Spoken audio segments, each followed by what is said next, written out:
vidéo sur l'accouchement. Enfin, ça y est, je vous en parle, je me suis décidée. Je décidais par contre de ne pas vous parler spécifiquement de mon accouchement parce qu'aucun accouchement ne se ressemble et que certes les témoignages c'est bien, mais j'ai plus envie de vous guider dans l'accouchement en général, enfin par rapport à ce que j'ai pu vivre moi, mais aussi ce que j'ai pu entendre, ce que j'ai pu apprendre, etc. Alors c'est parti.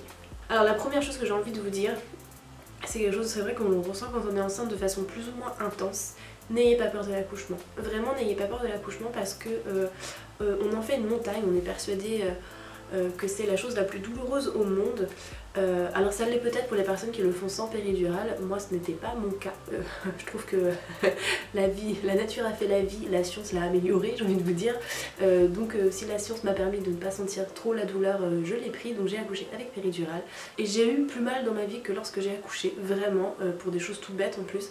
Mais vraiment c'est pas si horrible que ça, et surtout c'est tout à la force du mental. Ce que je peux vous donner comme conseil, ce que moi j'ai utilisé comme conseil pour mon accouchement, c'était la digipression.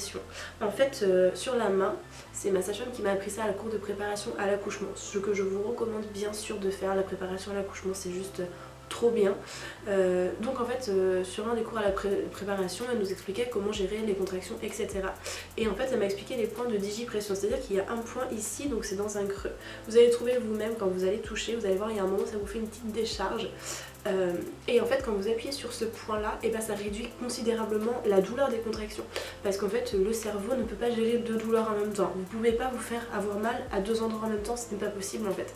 Le cerveau ne va gérer qu'une seule douleur à la fois, et du coup c'est la dernière douleur qui va rester en mémoire. Donc ce qui fait que vos contractions, vous allez avoir mal sur le coup, vous allez appuyer, votre cerveau ne va pas avoir la capacité pour se souvenir exactement de l'intensité de la douleur des contractions, il va se concentrer sur celle-là et en fait vous allez juste court-circuiter la douleur. Et c'est vraiment ce qui m'a limite sauvée, parce que je suis pas du tout traumatisée de mon accouchement, je n'ai aucun souvenir de douleur.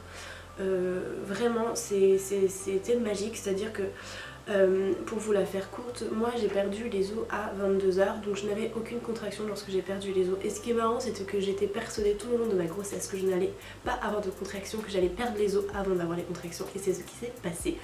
Donc j'ai perdu les os, et en fait pour évacuer le bébé, les contractions sont d'autant plus fortes si on perd les os avant, parce qu'il y a deux cas de figure, soit on perd les os et on va à la maternité, comme peut-être vous le savez, soit on ne perd pas les os, on a des contractions d'intensité forte pendant 1 minute, je crois que c'est toutes les 3 minutes si mes souvenirs sont corrects, pendant 2 heures. Et c'est vrai qu'au début quand à la maternité on nous dit ça, qu'il faut avoir des contractions pendant 2 heures toutes les 3 minutes, on se dit pardon. Pendant 2 heures je vais avoir mal et je vais essayer d'attendre parce que sinon ça se trouve c'est un faux signe. Ouais, et vous allez voir que sur la fin de la grossesse, le nombre de faux travail, fausses contractions va s'intensifier. Vous allez peut-être avoir aussi de plus en plus de petites pertes dont j'ai déjà parlé. Et vous allez avoir des doutes, vous allez avoir peur, et c'est vrai que c'est bête, on a peur de louper dans notre accouchement, enfin moi en tout cas c'est vrai que je voyais les contractions etc, je me dis mince je vais pas accoucher dans la voiture, etc. Mais en fait on peut pas trop passer à côté de l'accouchement. Le cas des femmes qui accouchent en 45 minutes, c'est genre un cas sur 10 000, ça n'arrive que très rarement, donc il y a plus de chances que vous soyez bien au chaud à la maternité. Lorsque bébé va sortir, ne vous inquiétez pas. De toute façon en général on a plus tendance à psychoter qu'à ne pas s'inquiéter du tout. Donc pour revenir aux contractions, moi j'ai eu les contractions donc, qui ont commencé, en fait donc j'ai perdu les os à 22 h et j'ai dû avoir les contractions qui ont commencé vers minuit. Je n'étais pas pratiquement pas ouverte à 0,5, donc autant vous dire que là clairement c'était pas ouvert quoi, il n'y avait pas la porte, il n'y avait pas la porte. Et du coup fallait que mon corps fasse le passage, et il faut être dilaté à 4 pour commencer à avoir la péridurale. Et donc ils m'ont mis dans une chambre, ils m'ont même pas laissé en fait en salle de travail, ils m'ont mis dans une chambre à attendre que mon col s'ouvre et gérer la douleur et à gérer les contractions qui du coup elles commençaient à attaquer. Et moi j'ai géré du coup d'abord avec la respiration puis avec la digipression comme je vous expliquais. Alors je vous dis qu'à la fin, quand je suis arrivée vers 3 h ou 4 h du matin, quand c'était l'heure de ma péridurale, j'avais des bleus là, tellement je m'étais appuyée. Mais je n'avais pas mal tant que ça aux contractions. Il y a beaucoup le souffle, et comme je vous disais, le mental, en fait, c'est là où je me dis que je suis un peu tarée, je me le dis souvent d'ailleurs, mais à chaque fois que j'avais une contraction, aux forces du mental, je me disais que j'étais en train de nager dans une mer. Et vous savez, des fois quand on nage et qu'on n'en peut plus, mais qu'on on se dit il faut absolument que j'aille à la bouée. Je sais pas si vous êtes aussi têtu que moi, mais moi ça m'arrive, ou même quand on doit revenir sur le bord et qu'on est obligé de nager parce que sinon on va se noyer, et dans ma tête c'était ça, il fallait que je nage, il fallait que j'y arrive, et vraiment dans ma tête j'étais dans un océan, je nageais à chaque contraction et j'imaginais vraiment que j'étais dans la mer, je m'appuyais sur les doigts en même temps, et vraiment, je pensais pas le dire comme ça, mais ça l'a fait nickel. C'est là où on se dit, où quand on entend c'est 80% de mental, 20% de physique, et bah ouais, c'était même là pratiquement 100% de mental. Le physique, ça me servait juste à appuyer pour court-circuiter la douleur, c'est tout. Voilà, pour travailler vraiment, essayer, vous allez voir, moi vraiment jamais de ma vie, même genre quand j'ai commencé à perdre les os, je me serais imaginé que genre quand j'allais avoir des contractions, j'allais m'imaginer en train de nager. C'est venu tout seul. C'est reparti aussi vite que c'est venu, à partir du moment où j'ai eu la péridurale c'était fini. Mais j'étais... Alors je sais pas, pourtant j'avais pas pris de médoc, hein. J'avais pas encore eu de médoc, mais bon voilà, c'était comme ça que j'ai géré la douleur.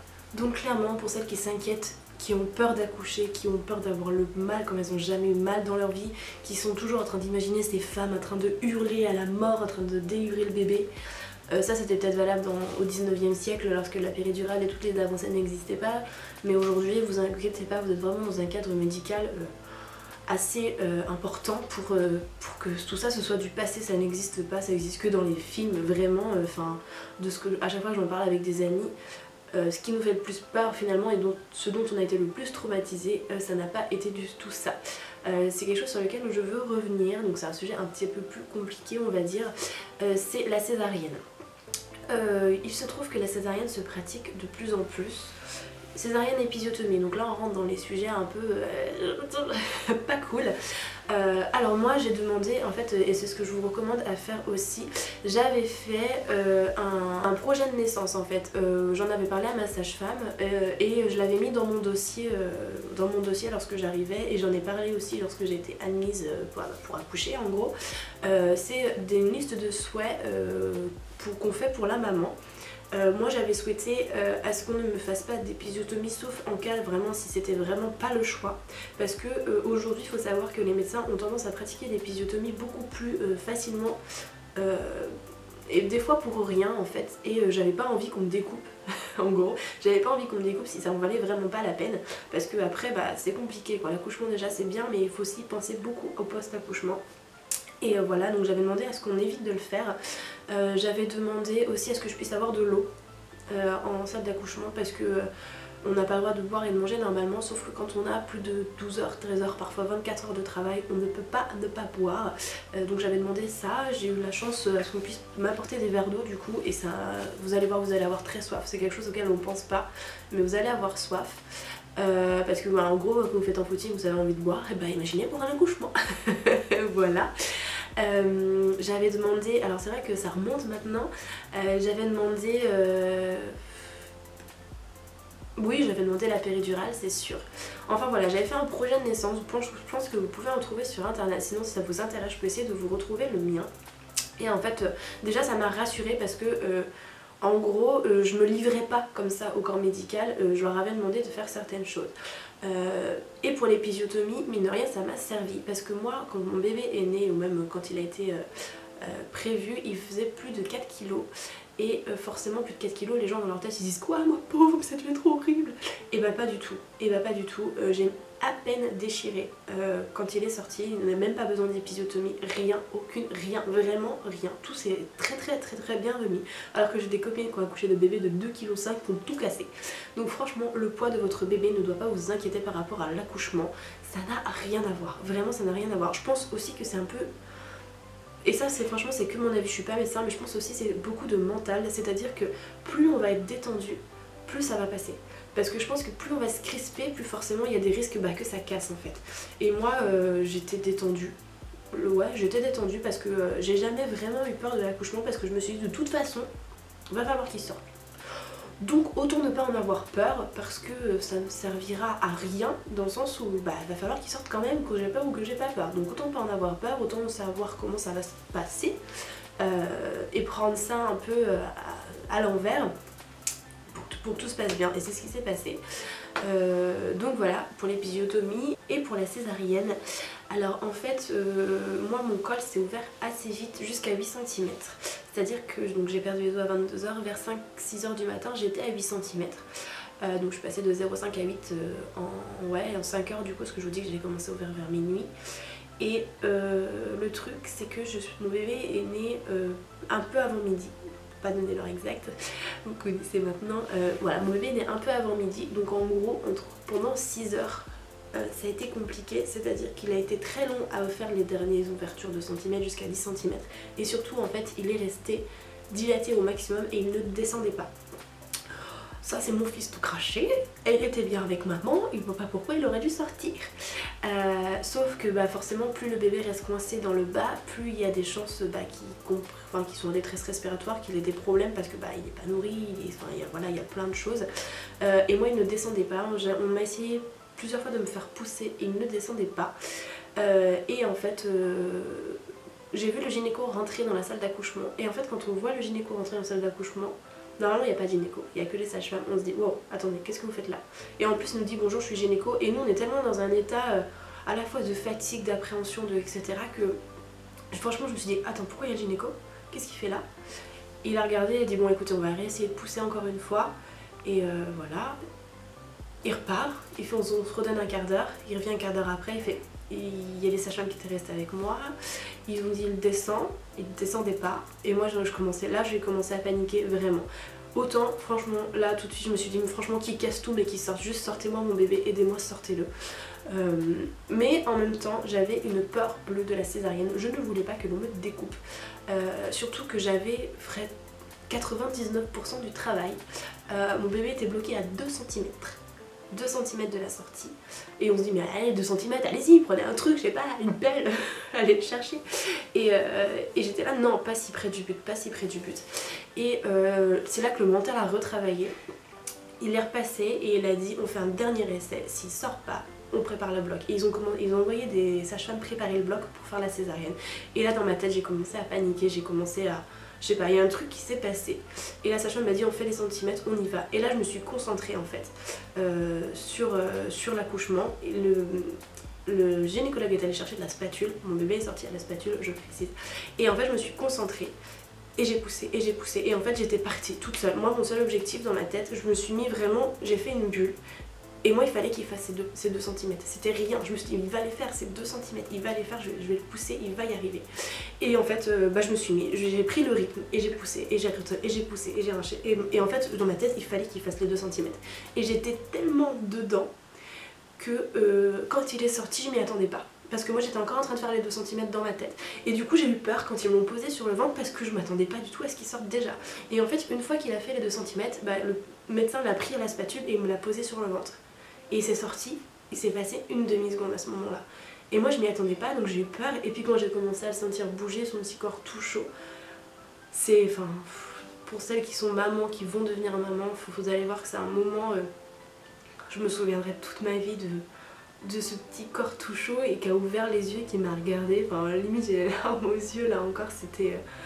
J'ai senti sa chaleur en fait sur mon ventre, alors que c'était lui avant qui avait la chaleur du mien, et c'est vrai que c'est un moment assez impressionnant. D'ailleurs dans mon projet de naissance j'avais mis ça, j'avais mis que je voulais faire le pot à pot dès la salle d'accouchement, et franchement faites-le parce que super. C'est un moment magique, franchement c'est magique, je peux pas, vous le savez si vous êtes maman, je peux pas vous expliquer, vous allez le savoir si vous êtes maman, c'est un moment unique de bonheur, de rencontre, etc.